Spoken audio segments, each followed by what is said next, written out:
on this week's episode of Forever I Do. Because I'm thinking lobster. You have to make a good impression. Make a burp and feel good. That kind of thing. And go bank, draw my money. So I'm loaded. And the young lady looked at me and said, well, can we go to Burger King? So makeup is really important because you want to look your best. Because you have those photos for a lifetime. What I'm seeing mostly now is brides just want the hair really smooth, maybe in one, going up, tightly up in a bun. Then, we can always make the bun as fancy as we want it to. This is Forever I Do.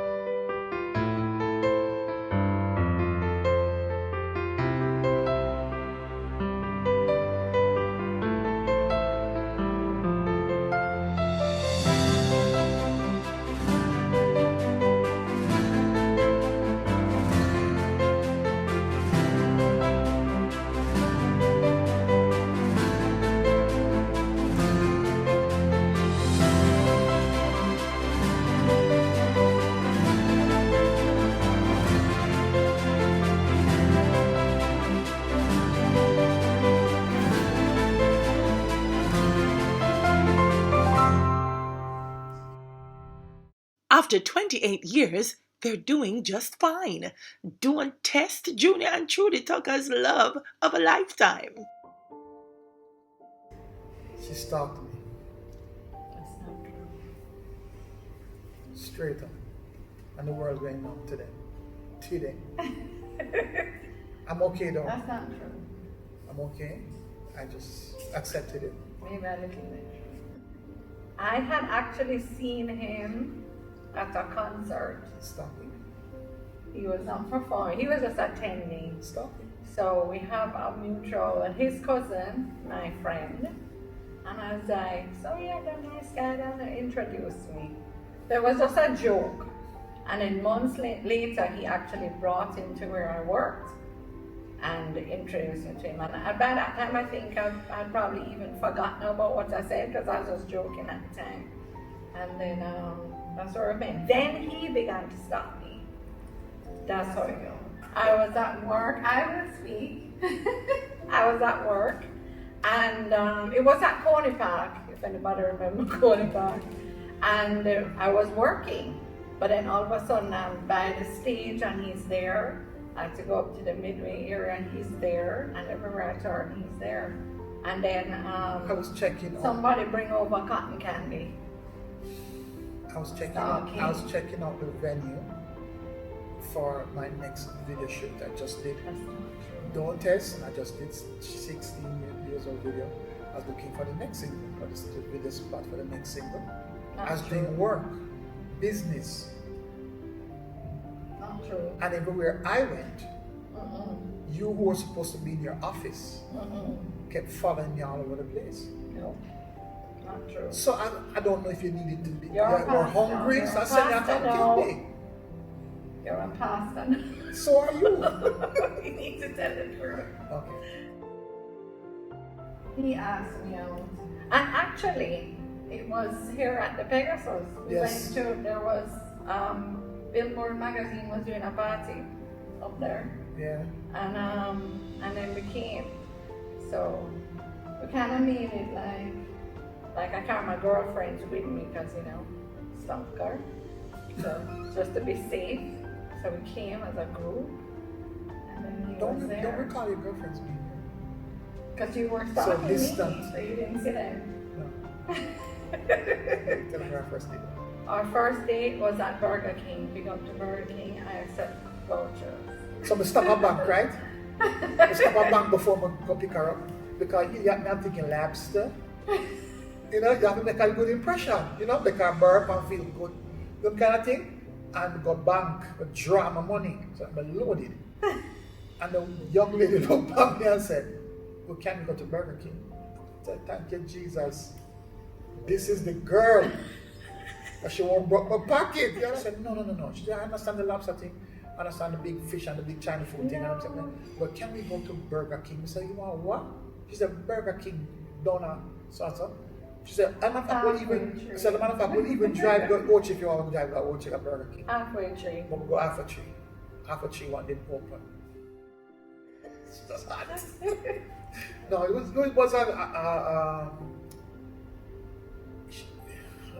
comfortable is not a good word, but it was very comfortable. It was just nice. It's just nice.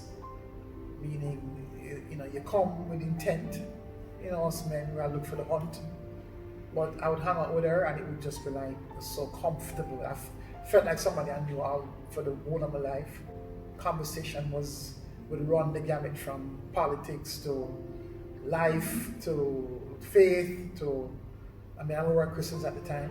We just talk. We'd spend hours talking. I realized it's like 3 in the morning and we have to go home now. And nothing intimate not happen, nothing, physical don't happen. Just to be with her, that was very new for me. Because in the past, everything is compartmentalized, right?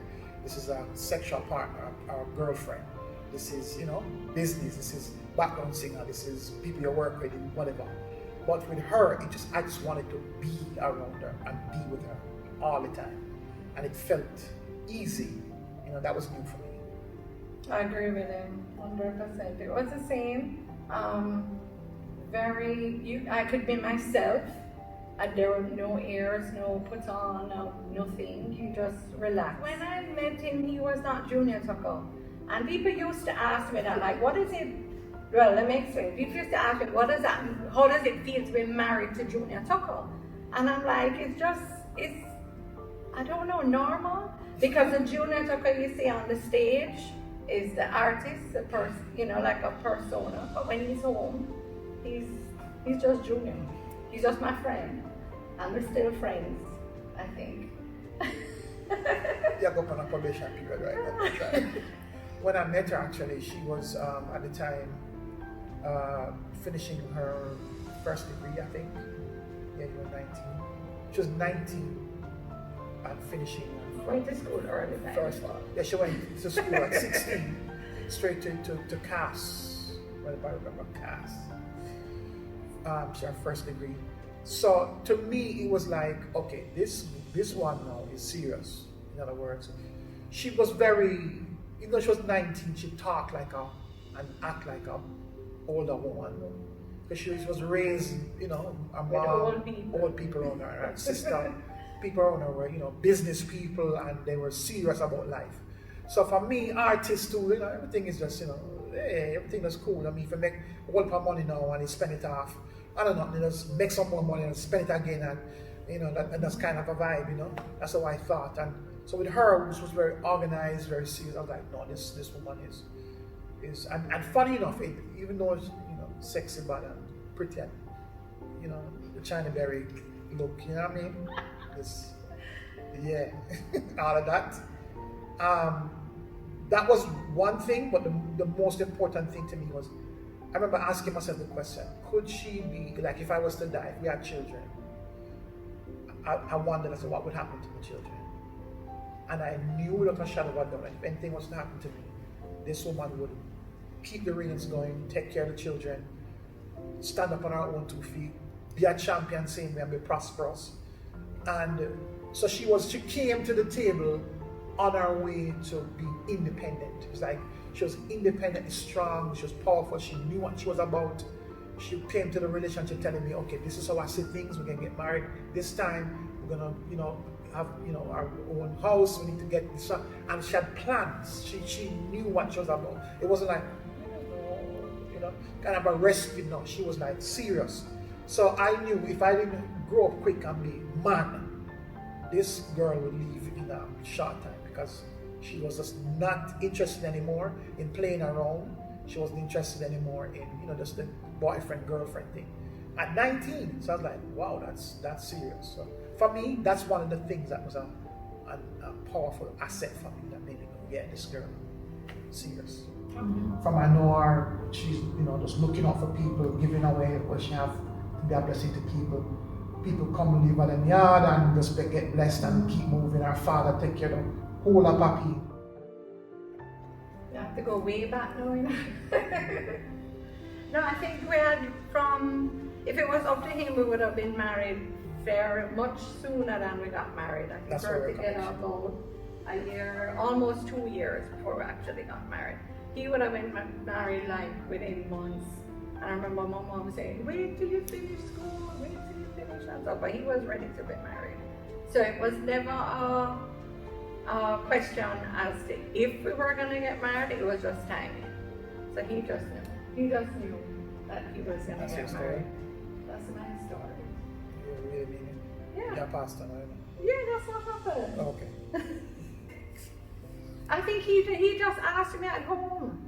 We had gone away, we had gone on a trip. I think he was working in New York or something, and I think we went to look at rings. But I didn't know, we were just looking. I didn't know that he had bought the ring and put it down and gave my mother and all that stuff already. And then we were just at home and he just asked me. It's not like no, I think we see on Instagram and stuff like that, they have, there's lighting and there's this and they're friends, and it was just like, You don't remember the coffee pot? will you get married? Will you marry? Okay, tell the story. You don't remember the coffee pot? No. You don't remember you walking past the store and saying, if you get that coffee pot like that, you'll marry me? No. And then when you get the coffee pot, the ring was in it. You don't remember? Yes. Oh, that's true. I don't remember the details like him. You do not want to get in an argument with him. He remembers every single thing.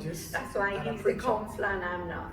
No, I think I just passed it in the store. I didn't even remember. I must have just passed it in the store and just said, oh, if you buy me that, I'll marry you. And so he does those little things. He doesn't make things passive. Like for me, it would just be, just passing away. But he pays attention to details. So he did get the coffee pot and put the ring in there. Mash up our head. Still to come. I think what happened to a lot of girls especially, once they get that ring on their hand, their focus becomes about the wedding. And it's about the day and not the marriage. But first, we talk to Narda Lawful Simpson, CEO of Nardanae Makeup. Then we hear from CEO of Salon Innovation, educator Carrie Bell Spencer. It's one of your biggest days, right? So you want to ensure that you look your best. Of course, we like to say, yes, I look nice being natural, but you want to be enhanced. And by enhancement, that means beautifully enhanced. So you want to ensure that on the day, you will look lovely in your pictures. You make sure that your photographer is a good photographer who is able to capture the special moments with you looking your best. So makeup is really important because you want to look your best because you have those photos for a lifetime.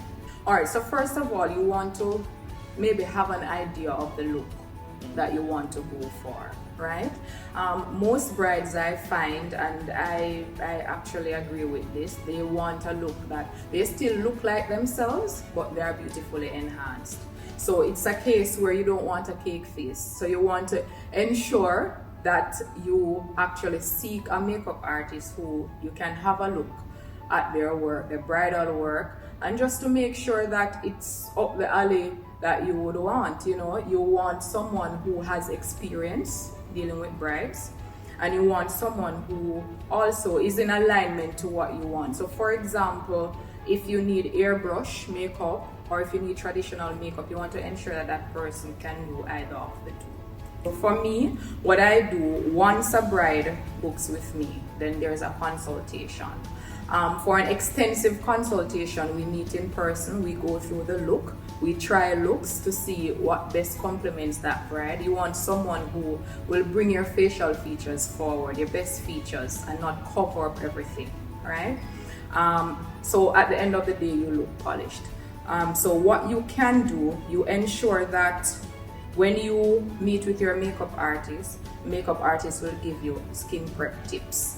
You want to ensure that your skin is in tip-top shape. So what I usually tell my brides, I say, okay, when I meet them, I assess the skin to see what type of condition it's in. Sometimes they are dehydrated. I'll encourage them to drink a lot of water. Sometimes they want to do a scrub. They need to exfoliate so that on the big day, everything is in tip-top shape. Because what people need to understand, and brides especially, is that proper skincare will give you a flawless makeup look. proper skincare. So if you don't take care of your skin and then you come on the day expecting, to look flawless, it may not work in your favor. So it's best for you to take care of your skin. You want to ensure that you are cleansing your skin, you're using a toner, you can use natural toners, and you're also moisturizing your skin. Most brides that I do, they tend to want a neutral look, and that's usually like a champagne colored eyeshadow. Some persons, they want like a light smoky, but most times it's really a neutral look, and they're like, oh, I want to look like myself, I don't want to be overly done. So they really just want to have this nice enhanced and polished look. I would say for brides, the bride should allot like an hour and a half just to ensure that they are properly done. And sometimes I'm doing brides and they get agitated based on what may be happening around them. You want to give them time enough that they can calm down and stuff like that, because what you find, if you're stressed, then the makeup doesn't lay right. So you want to ensure, because they'll be sweating a lot and stuff, so you want to ensure the bride is comfortable and they have ample time. I also would suggest that brides say to their bridal party, okay, ensure you're on time. One way you can alleviate the lateness is to have everyone stay at the same location. So when the makeup artist comes, then you know, okay, this person goes first, that person goes second. And what I usually do as well is to have the bride go last. So she's fresh and she's ready to go, and you don't have to basically be rushing her if you allot the right amount of time. You want to ensure that you're not rushing the bride's makeup. I mean, after all, the bride is paying you for the biggest day of her life. You want to ensure that she looks grand and she loves the way she looks. You want to ensure that if she looks on it and she says, oh no, I wish this was a little softer, you have time to fix anything that needs fixing. Okay, the makeup artist usually uses different products to help that makeup, for it to have longevity. But ensure even the makeup artists that you're using, they're using long wearing makeup, right? And makeup that's actually fit for photography, because you want to ensure you have HD makeup. You want to ensure that you look your best in your pictures. That's number one. And then I usually provide a touch-up kit. So you'll get a touch-up kit. You get your lip color or a gloss if you prefer gloss, and you get that in a sample size. You get your lip applicator, you get your blotting sheets, your paper towel. If you need a sample of your translucent powder, you get that as well. And basically I hand that over to the matron of honor or the maid of honor, and then they will then go through and do the touch-ups as needed. That is, if it is that I won't be there. If I won't be there, because I do have brides that book me for their entire day. So if I will be there, then of course, once a touch-up is needed, I'm right on spot. My business name, Instagram handle is Nardanae, that's NARDANAE _makeup. My website is nardanaebeauty.com. So you can find me there, and my telephone number is 876-343-6509. My chair awaits you. Hi, my name is Narda Lawful Simpson of Nardanae Makeup, and you're watching Forever I Do. Well, first of all, I asked the bride to come in, and we sometimes look at pictures, or if she have any idea of what she would like her hair to look like. Of course, we will do a tester. Sometimes I do like maybe 2-3 different styles on her before her special day. Yeah, many times you have brides like that. They come in, they may see maybe another bride that have that style, or a friend tell them, hey, this style will look good on you, and so when they actually try it, it's really not for their type face. So I do have quite a bit of that, brides that come in, choose a style, but it really does not suit them. When choosing your hairstyle, you have to think about if, especially where the reception is going to be, where the service is going to be, because if it is hot, of course, I like to tell my brides to put their hair up, pin it up, take it away from their neckline, because it's the worst thing to happen to you on your wedding day when it is hot and you're sweating and your hair is limping and all of that. So I tell them it's always best to put it up. Now, if you're going to the beach, of course, upstyle is good too, but you can have a little more looseness going to the beach. You wear it down, wear it out, because of course the wind will just have it, and it may just make you look more beautiful. The typical styles for bride is mainly upsweet. Sometimes they may have half up and half down with tan gels, really nice bunches of curls. Those are the typical style. What is in now is like just smooth. What I'm seeing mostly now is brides just want the hair really smooth, maybe in one, going up tightly up in a bun. Then we can always make the bun as fancy as we want it to, because you can put little petals, little roses, stuff like that on the bun. So I'm seeing more smoothness, more sleekness now with the styles. I asked my bride to come in maybe like a week before her wedding, where we can relax her hair. If we're going to be putting in some extensions, we put the extension in at least a week before. Let you get used to it, because a lot of time you find that brides come in, they want to do extension, they're not used to it. So I prefer if they come in before, so just in case we have to change the look, maybe from a curly to straight, we have some time in between to do that. So prepping is important, especially if you're going to relax, you want the hair to relax, and after a couple of days it starts looking more natural then, than when it's just done and it look all straight and so yeah. I like when my brides come in at least 6 weeks before, so we can plan together. We do our testers. Of course, if there's a makeup artist on hand, we do a tester with that to do 2-3 different styles. Make sure that, hey, this is what suits her perfectly. Sometimes you find a bride coming on their own, but most of the entire bridal party generally come with her, to test their styles too, to see how well it will go with them. And I've had a bride once that she told me directly that, hey, she don't want her bridesmaid to look as pretty as her, so make sure whatever I do on her, we put everything into her and just very mildly do the bridesmaid. Yes. Okay, so if I'm going in to do just a bride only, I go in like 2 hours before. But if I have an entire party, like I've had a party of 13 bridesmaids, of course we're there like 6 hours before, 6, 7, 8 hours before. Depending on the amount of bridesmaid and groomsmen that you have, you space it, because each person for styling takes between half an hour to 45 minutes. So you need to space it so it's comfortable for not just you, the stylist, but for the bride and the bridal party too. There are quite a bit of brides that they prefer if you stay with them throughout the day, and so that you can touch up if the hair fall, you can always fix it back for them, especially during the time of the service, the ceremony, and the reception. So you just be there for them to touch up and stuff, and of course during the picture taking and all of that.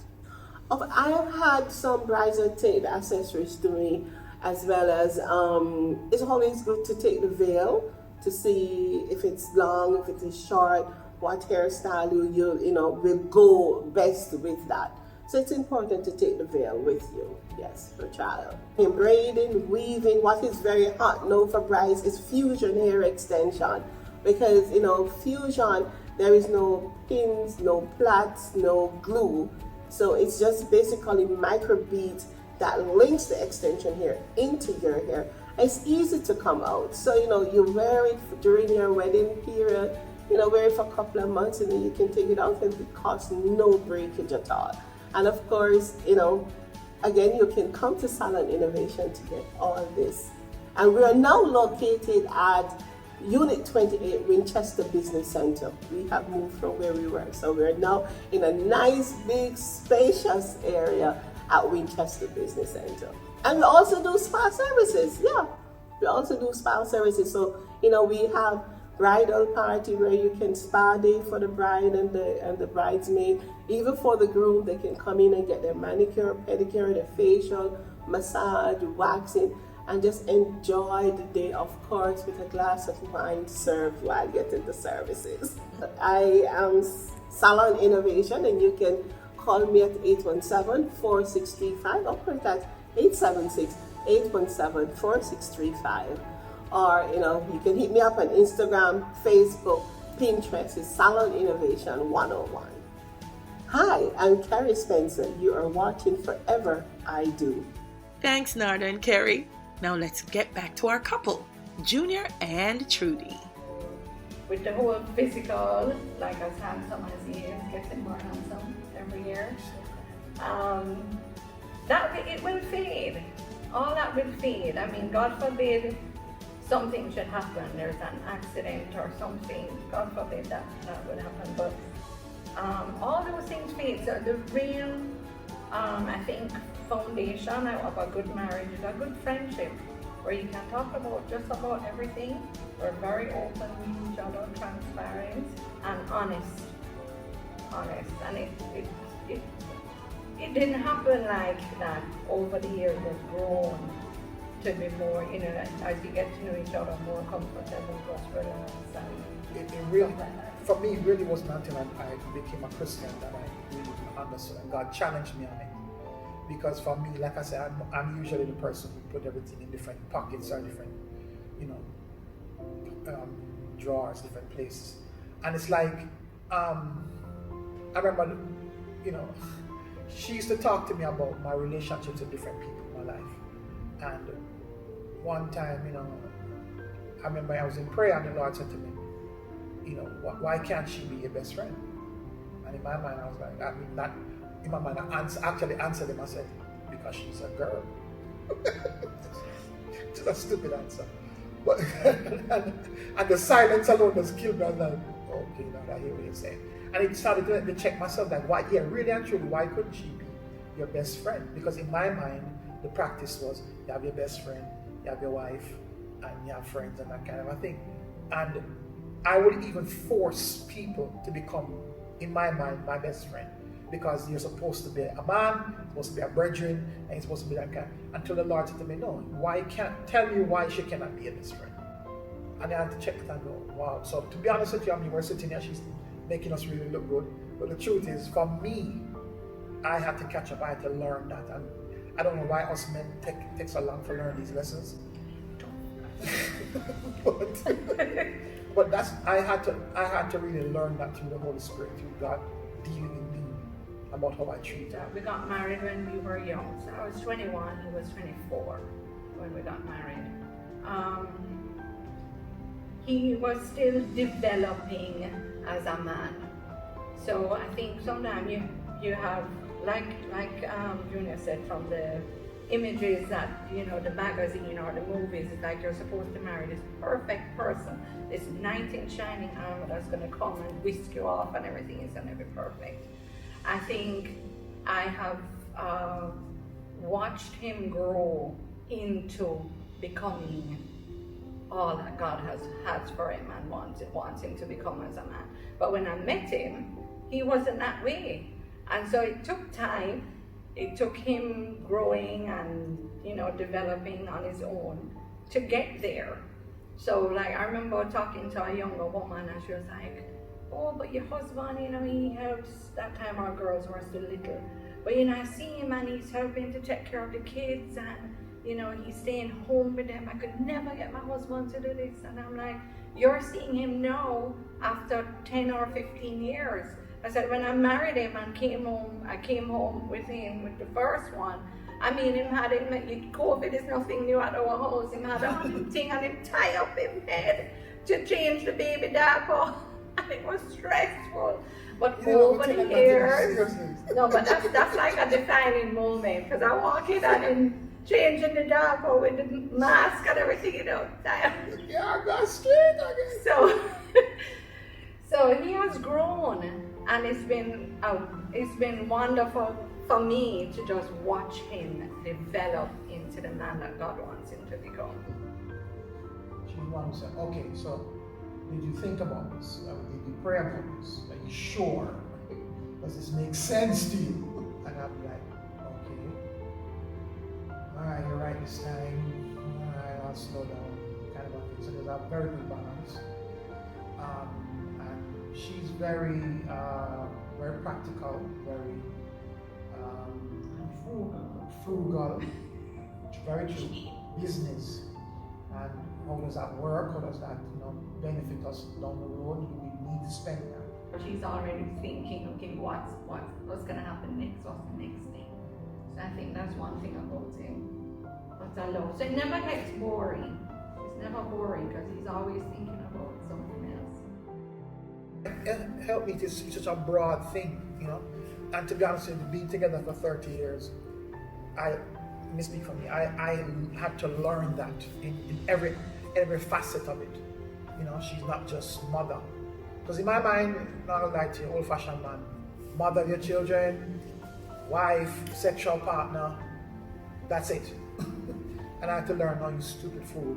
She's business partner, she's ministry partner, she's, wisdom, she's, support when you are weak, which is not a problem we men have. We don't go to the wives every week because it's like you don't want her to see you not being man or not being head. But I had to learn that no, there's a strength given to you that you're actually wiser for tapping into that strength and not running from that strength to think that you have to, replenish yourself and come back to being the man. No, being the man is to admit, right now, babe, I am just not handling this right. I'm weak, I can't deal with it. Where she would then say, no, let's go, come on, step up and pull you up. Because there are many times when she's weak and you're like, no, we're gonna be fine, just relax. And she look in your eyes and say, you sure? And you say, yeah. And when she look in your eyes, she will say, okay, the man said, we're going to be all right. So she just relax. Well, guess what? You can't do that with her. You can look in her eyes and she can tell you, no, we're good, we're going to be fine. And it doesn't, and in no moment did you lessen or weaken yourself as being man. That's a lesson we really have to learn as men. And it's through God I'm learning that, because trust me, that kills you, that really strip you of your, so to speak, strength and your manhood. You know what I mean? But it's really not stripping, it's really re-teaching. It's a renewing of the mind. That's what real manhood really is. Because we've been sold a lot of lies, man. He is always moving, growing. There's always something next. There's not a time when there hasn't been an adventure in our lives. So from we've been married, it's an adventure. So we have gone to the States, we've lived in Florida, like all over Florida. We've lived in Fort Lauderdale, in Curacao. And he's like, okay, come, we're going to Oklahoma. And I have always been one to enjoy the adventure. So he's like, we're going. And I'm like, yes, we're going. And we pick up and go. And we've taken all the kids. They would laugh and say, we have a child in every city that we've lived. So well, this term alpha dog is not biblical. There's only one alpha. You look in the Bible, there's one alpha named God. So if there's only one alpha, then all of us then are equal, at his foot, right? So alpha is what I'm trying to be something I'm not. I'm not alpha, I'm the man, I'm the head of the family. But in the same token, I have a helpmate who's alongside me, who strengthens this whole team. And she gives me, she gives me things that I just don't have. And I give her things we don't have. We're partners. And we submit to one another. We always like tease women, wives, submit to your husbands. Well, right after that, it says, husbands, submit to your wives. As a matter of fact, it goes even further for us. It says, love your wives as Christ loved the church. Christ died for the church. He literally laid down his life. So I'm supposed to be in front of her. It's not to boast or to dominate. It's to be in front, to protect, to cover, to take the first hit, to be that source, that person. So we really do as men have a lot to retrain in our mind as to what we were told, and well intentioned, our parents modeled what they modeled, and culture and magazines and movies did what they did to earn their money. But the truth is, we really have to examine those truths against the truth, which is God's word, and then recalibrate and go, okay, what's good, and realize we're not losing our manhood. Nobody's asking you to get rid of your spine. It's putting your spine in proper perspective. and that's where the difference is. And she's been very patient to allow me to grow in that way. And I've also had to, help teach her too, to change what she has seen in couples before her when she came to the marriage, because women, just feel so you had an experience with one dog, and you feel every man is a dog, and sometimes you have to go, no, I'm not the last boyfriend, no, I'm not. What you've been, seeing in your life, in your family, or in the past, or what you observe with your friends, whichever the source is, you have to look at this relationship in the eyes. Because before I met her at Coney Park, I came out of a very bad relationship before that, where I was about to get married and I had to call off the wedding. Now, if I had, looked at her and go, well, all women are the same thing, but I would have missed this opportunity of 30 years to get that 5 great children. It's just, I had to really look at it and go, okay, no, that was that. What are we doing now? And she was and is very patient with allowing me to praise God. I always tell them, when they start thinking about it, go to the counseling before you put that ring on your hand. I think what happened to a lot of girls especially, once they get that ring on their hand, their focus becomes about the wedding. And it's about the day and not the marriage. And so there's that pressure to, I have to complete this counseling or this course and I'm just doing it because I am aiming for a certain date on a calendar. I think that's the wrong approach. Going to it, if you can, and you're, as a couple, you're talking about it, do the counseling early, the pre-engagement counseling, and talk about stuff beforehand, because people think, oh, we're just in love and everything is nice and God puts us together and it's so wonderful and it's going to be just great because with God everything is going to be just so fantastic, and they don't really stop to think about the actual things that involve that take place in a marriage day to day. After the wedding day has passed, you have to live with this person. I mean, simple things, just even how you're going to approach, money is always a big one. Sex is always the next big one with that, your ideas on children. Do you want children? Do you not want children? One of the things we had to talk about, suppose we were not able to have children, would that be okay? Some people get into the marriage and you just assume we're going to have children. When it can't happen, it puts stress on the relationship. I think what happened to a lot of girls especially, once they get that ring on their hand, their focus becomes about the wedding. And it's about the day and not the marriage. Thank you so much, Junior and Trudy. Here's to many more years of happiness and wedded bliss. Hello, this is Junior and Trudy, and you're watching Forever I Do. On the next episode of Forever I Do. When they bust the curtain, this Dahlia, and she stepped through the curtain, a piece of teeth like a dead dog. If you look in the pictures, you see, maybe the teeth just skin so very, very wide, and the camera caught that. That was just my moment, just to see her coming down. Plus, we get polished by Unique, and Sarah Stanford returns with some alternate dress ideas. Thanks for tuning in. See you next week.